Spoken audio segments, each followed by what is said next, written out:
This is Brian Coffrin, aka Justin Carter.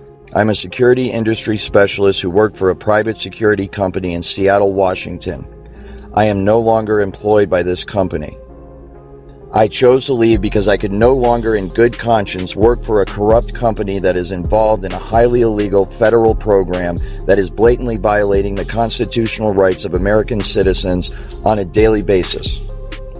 The military, they pioneered the internet, DARPA, and now they are pioneering our interface to our brain. For that, we really need to measure every neuron and at appropriate speeds and long periods of time. And that's what the Brain Initiative is about. They asked us to go and measure the activity in a living brain and map exhaustively the wiring diagram of every neuron connecting to every other neuron. And we're, as part of the Brain Initiative, thinking about the Rosetta Brain, where we're not picking one particular winning technology. We're trying to stimulate new innovative technologies and to integrate them all into one brain and do that over and over again in different brains and different pathological settings in humans. And then from there, IARPA wants us to deliver the brain up to the cloud. So this is a 40 gigabit per second brocade switch to the Internet 2 infrastructure. So this is like the fast internet. And we upload that brain to the cloud. And here's a laundry list of the types of bytes that we need to store this information. If you're interested in brain uploading and downloading, these are the kind of absolute minimum numbers that you need to be considering, but it's not out of range. It's not necessarily far off in the future. And if you think the internet is big, if you think blockchain is big, this is going to blow it all away. Because there's nothing bigger than connecting our minds to the internet. I find it interesting that that's what's going on. That's what they're admitting. They're saying, hey, this Microns project is going straight to the source. We're not taking it from the global internet perspective. We're taking it from the brain itself. And eventually, those two things will merge. So the public announcement of a project like this is pretty telling about where we are. It's so funny because the military contacted me and asked if I would help them. And I'm reluctant to do that because I like talking about everything. And it would be top secret, whatever they told me. So it's like, I don't know. I have a lot of ideas, but I don't want to know what you're doing because I only want to know it's public. So this is public, but how they're doing it is not public. And the different applications for it on the battlefield are not public. It is with laws that protect whistleblowers in mind that I am choosing to make this information available to the public. By doing so, I hope to put pressure on those in power in this country to investigate those involved in this social engineering program and bring them to justice. There are new technologies, and a lot of them are being developed by startups and the military that are going to allow us to much more accurately measure and actually communicate with your brain.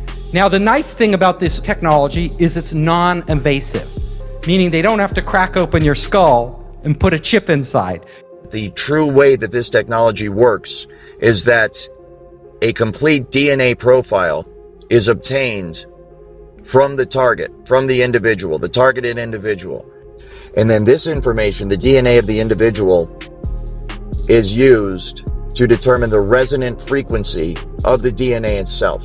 The resonant frequency is then used to fine-tune the technology, the radio frequency signals, the microwave auditory effect, and all of the other aspects of the technology to tune it perfectly to the resonant frequency of the targeted individual's DNA. And they can read your thoughts verbatim as they occur within your own mind. We can generate an electronic signal that's characteristic for the DNA. This can read DNA from solution, and your blood is a solution, it's a liquid. We can decode it into a form that can be read by a computer. And in a way, you can think about DNA as digital information moving through a tube. Now, if we can tap into that tube, like a network, and we can read that information, we can intercept what's happening in people, you can make them an extension of the internet. And I have a thermostat at home that's on my iPad. I can warm the house up before I get home. People call that the Internet of Things. We call this the Internet of Living Things. Much like any information, biometric information, digital information can be susceptible. We know that genetic information and DNA sequencing information is highly sought after by adversaries. The memo says the kits could expose personal and genetic information and potentially create unintended security consequences and increased risk. It also says the data in the wrong hands could be used to conduct mass surveillance or to track individuals. There are many military applications for maintaining and using DNA data sets. There are new technologies that are coming out. Technology called Bio-coded directed energy. And that's a top secret thing that was developed. And what it is they get your DNA. Once they have your DNA, they take the DNA and they put your DNA code in a supercomputer. And in that supercomputer, they run algorithms that biocode electromagnetic transmissions so they bioresonate with your body. Once they've done that, they can transmit that from satellites or cell towers or aircraft or any number of ways, and that signal will only affect you and nobody else. In other words, everybody standing next to you is not going to hear the content because their receiver is not tuned to that bioresonance. There's a bioresonance to every individual, just like our fingerprint. Every person has an individual DNA, a different bioresonance. And so the original Stockland patent is on my website, where Stockland was able to go voice to skull with pulse transmissions in 92. And then after the rest of the development went black ops. We don't really know what happened after that. We knew we could put voices in group people's heads. What they did, and I know from the Russian translation from Cheryl Welch, from reading all her translated psychotronic stuff from Russia, that they figured out how to biocode these microwaves so that it can attack specific individuals.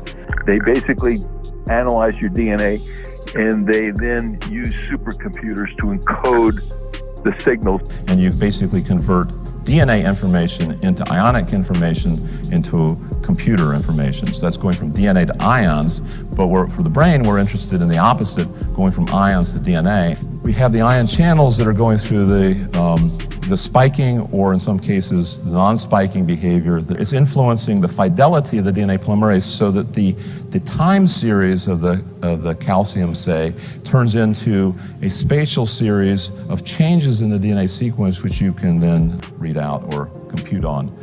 And not just for the RNAs and other molecular identifiers, but what the brain was thinking during activity. All of us speak to ourselves in our head. That's how it's strange that we have to communicate to ourselves by speaking, right? But we will just sit there talking to ourselves. So as we are talking, there's a certain pattern for every word we say. What they're doing is looking at the pattern in the brain, and then they're matching that pattern, they're putting that into a database. If you think of those words, and the beauty of this is most of the words in the dictionary we don't say, but a subset of these words, actually a small subset, we use all the time. So if you can match the patterns in somebody's brain to the patterns in the database, you can literally start to read their mind. Every time a word comes up, you know it. Oh, that word came up for that individual. Now, will the patterns be identical in every person? Probably not, though the information will be stored in slightly different places. But it wouldn't take long for you to train a machine to read your mind. Now, that's just the beginning. They may be able to have algorithms sophisticated enough, and they get enough samples, enough data, that the AI could actually learn over time what the general rules are for different words, and then you could apply it to anybody.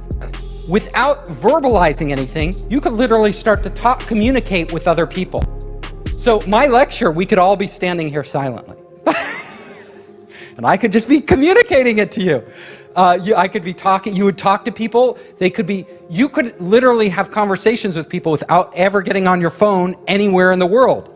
Goodbye WeChat or Google Hangouts. We could all just be on our brainwaves, right? Communicating with our friends, they could be dropping in on us. Very strange if we think about it. so that when that person goes to speak out about it, when they go to seek help from their fellow human beings, and their fellow human beings say, what is it that's happening to you?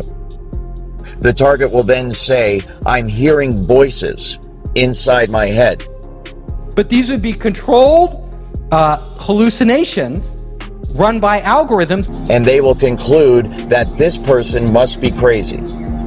And as a result, they will recommend psychological evaluation for that person. You can see the way this is going to go, and the way it is going right now. As good people, helpless people that are being abused and tortured and enslaved and experimented upon in America today, American citizens cry out for help from their fellow Americans, and their fellow Americans say, why don't you take some Prozac because we think you're schizophrenic? When this is a highly technical program. All of the symptoms are induced by a technology that is so fucking sophisticated, it is horrifying beyond description.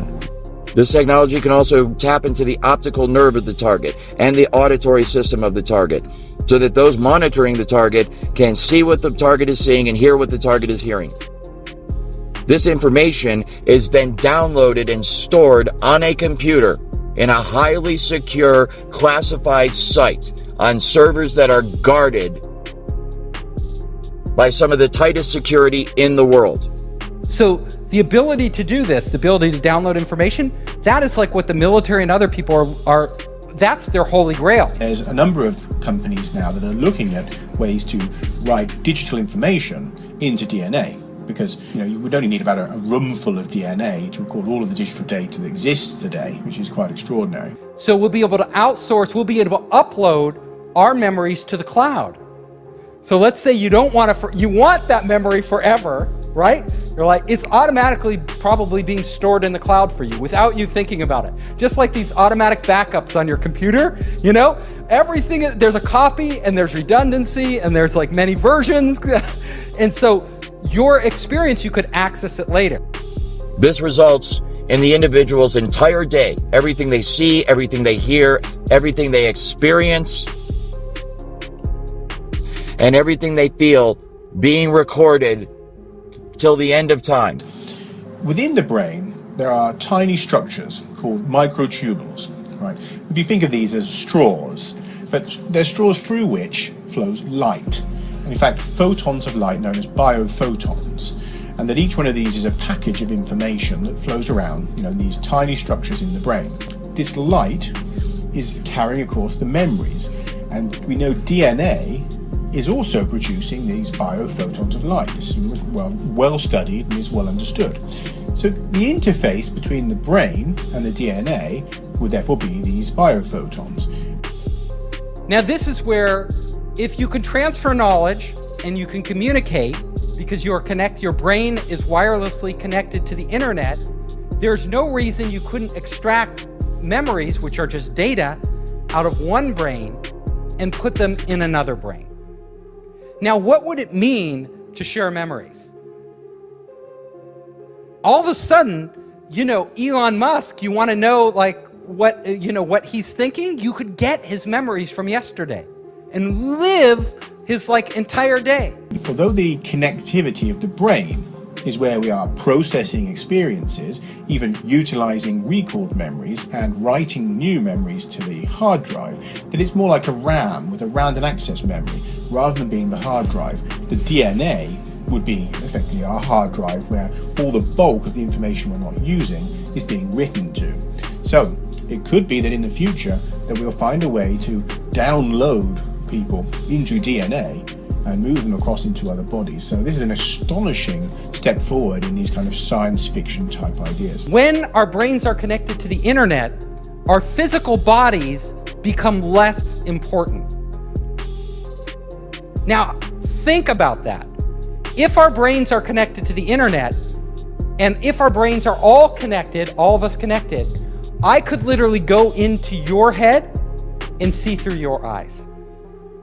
So all of a sudden, for a day, a lot of us, because you're entrepreneurs, think it would be cool to go inside Elon Musk's head for a day and walk around. Well, Elon Musk may allow people to get that feed and literally live through what he sees. Because of my responsibilities in surveillance as a otherwise normal security specialist, I was showed this technology at work. And it was through the perspective, of course, of the camera, and what I was told that it was obvious it was being used through the eyes of the target. So I have seen it, and it is absolutely remarkable. It's just like a first-person, video game or something where you see right through the eyes of the individual. And so there's two aspects to the technology. Number one, there is the actual, what is essentially receiving the signal from the individual themselves. And that signal, it goes on within the human mind. I'm not going to get into exactly how the entire human brain works, but basically those optical signals are interpreted by the brain, and then you perceive them as vision. You perceive them as pictures and so forth, but this is all electrical signals within the brain. And so the exact same thing, the data is taken in through the eyes, and then your brain renders it in a visual form that we know as sight. The exact same thing happens with the computer. The data is sent to the computer, then it is rendered in the form of a picture that people can look at. As far as I'm aware, it's real time. There may be a second or two delay, but it is as it is happening. They can actually see through the eyes of the target. It's done all remotely. And that is rendered, of course, in essentially real time on a computer screen. And then it is to the point where it's so accurate, you can actually see the individual pores on someone's face. See scars and nicks and so forth. And so you can understand how if you had several people, for example, that you were able to do this, you can see through their eyes in a room or on a street corner or within an office building, wherever it is. You can get total situational awareness simply by looking through their eyes, and you can see through basically it's like being 3 or 4 or 5 different people all at the same time. The next thing that is really interesting is, everybody's talking about augmented reality and VR right now. If you've taken any drugs like LSD, suddenly it becomes real, right? Our minds are actually doing AR or VR, right? Putting dragons in the room and creating like all this stuff. We're able to, the point is, we are able to do that with our brains as they exist right now. So there's no need for external hardware. Once we tap into the brain, our minds itself can actually create overlays of AR and VR. If we have algorithms that stimulate the right things and give it the right data, we could literally see a screen pop up. We call it hallucinating, right?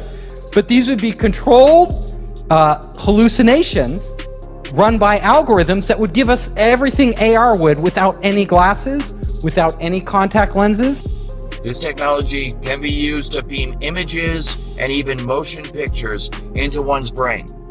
Images and motion pictures that are so realistic that you think you're actually watching a movie or seeing something in reality. It's like a virtual reality 3D rendering that takes place within the target's mind. But you can imagine us entering entirely living in the real world as we do now, and also living in this virtual world where they are combined right inside our minds. But as soon as we connect our brains to the internet, emotions are also data. We could start literally to feel somebody else's pain. And now we say, I feel your pain. We don't really feel their pain. But in the future, we may actually really feel their pain. Like if they're sad, all of a sudden we could tap in, to your wife or girlfriend or boyfriend, and you could be like, oh my God, I feel your pain. I feel your anxiety, This technology can also be used to manipulate the emotions of the target. It can induce fear, love, hate.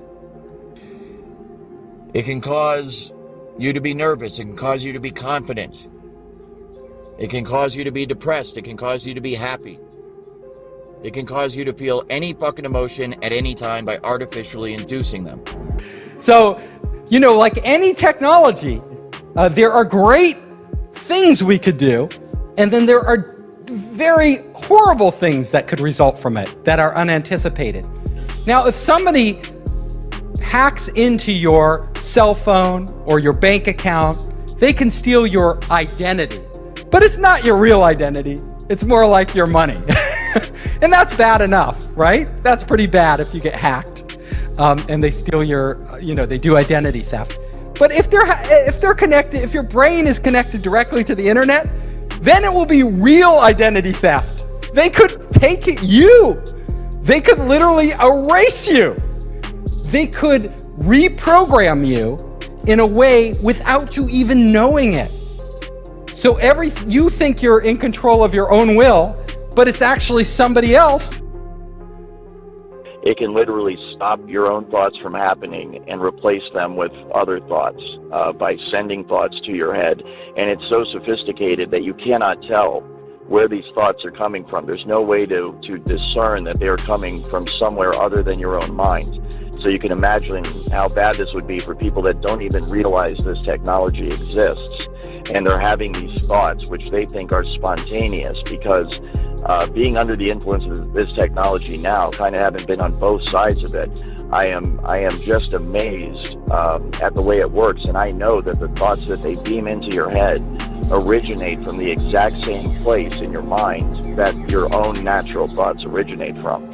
So if I didn't know I was under the influence of this technology, then I would have no idea that anyone was influencing my thoughts at all. And that's exactly what it can be used for. It can be used to sway people in terms of their opinion, to make them go along with a certain agenda. It can be used to turn groups of people or individuals against each other for whatever purpose. And who do we trust with this technology? Well, apparently not Mark Zuckerberg. He didn't do that good a job at protecting our data. Do we trust a government? Do we trust Donald Trump? Who do we trust? Yeah, decentralized, a blockchain, right? You're gonna have to have technology that protects us. Technology which really doesn't exist today, and it has to be so foolproof, and we have to have so much faith in it that we're willing to open up our brains to that potential of being hacked. So my final slide here is that, our future could go two ways, right? We could literally create heaven on earth. So we are all one giant being and we are all working in unison and we are experiencing these amazing things. Or it could be hell, where there's some evil AI or evil people controlling everything we do, and we're more like zombies, where we don't even know it. Like we think we're free and we're not actually free. One of the things I'm concerned about is the technology as it's being researched and developed in Seattle utilizes emotion manipulation and behavior manipulation without the game stalking and without the voice to skull aspects. And so this use of the technology can be done very covertly to the point where the person it's being used against will not know that this technology is being used against them. And that is one of my main concerns and one of the reasons why I want to bring more light to this technology and to this issue, because this technology could potentially be being used against tens to hundreds of millions of Americans every day. I've mentioned in some of my podcasts how there are field events where they will not direct this technology at an individual, but create a general field of frequency in a geographical area so that everybody that within that geographical area is feeling the effects of the technology. It's more of a general application of the technology instead of an individual specific application of the technology. But when you consider that use of it and the fact that it is used for emotion and thought and behavior modification, then we could potentially be looking at many, many millions of people across the country that are under the influence of the technology today, right now. It's going to be very hard to stop. It is going to be very hard to stop. Think about it. It's sort of a one-way path. I've never seen humanity roll back technology. What we can do is control it. So like with nuclear weapons, we've barely kept those in control, With other weapons, not so much, like chemical weapons. But we need to start talking about this now. There is a very real risk that you are going to become a full-blown 24/7 targeted individual. And this technology at that point, when it is nationwide, will be used by automated supercomputer software programming that will manipulate the emotions and the behavior and the thoughts of everybody in the United States of America. And it can all be done remotely. It's very much like the microchip kind of tracking the New World Order, this entire, control grid that's supposed to be rolled out against the American people someday. And I'm here to tell you that it's already here. There isn't going to come a day where there's troops in the streets and tanks rolling down your neighborhood and riot gear and all this stuff. We might have isolated incidents like that. It might get like that every once in a while, but the true control grid is this technology, voice to skull, hive mind, behavior manipulation technology.